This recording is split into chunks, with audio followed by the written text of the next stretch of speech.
На станции Нижний Бестях встретили первый пассажирский поезд. Этим событием дан старт началу пассажирских перевозок по железнодорожной ветке Беркакит-Томот-Якутск. Первыми пассажирами, прибывшими на станцию, стали ветераны-строители Байкало-Амурской и Амуро-Якутской магистралей, сотрудники компании «Железные дороги Якутии» и люди, которые внесли весомый вклад в создание этого пути. В их числе комиссар отряда «Якутский комсомолец» Гаврил Адамов. В 1974 году он с первым комсомольским отрядом отправился строить Малый БАМ и до сих пор работает на железной дороге. Глава республики Айсен Николаев вручил ему и его внуку Владиславу сертификаты первых пассажиров. Начало пассажирских перевозок означает, что строительство комплекса полностью завершено. Закончен проект, начатый в 1985 году, когда вышло постановление правительства СССР о строительстве железнодорожной линии Беркакит-Томот-Якутск. Этот участок называют одним из сложнейших. На его строительство ушло более 30 лет. Сегодня мы получили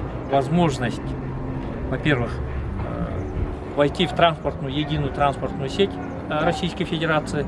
Во-вторых, нужно сказать, что железная дорога – это и экономный, и безопасный путь. Строительство сети железных дорог не должно здесь заканчиваться.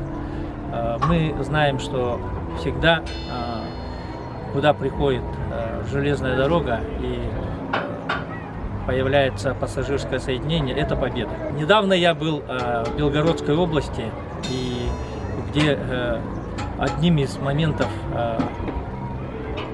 Великой Победы, которая случилась на Курской дуге, это было строительство железной дороги протяженностью 81 километр за 31 день. Это Ржаво и Старый Оскол. Значит, железная дорога в памяти нашей, в истории нашего народа – это всегда победа.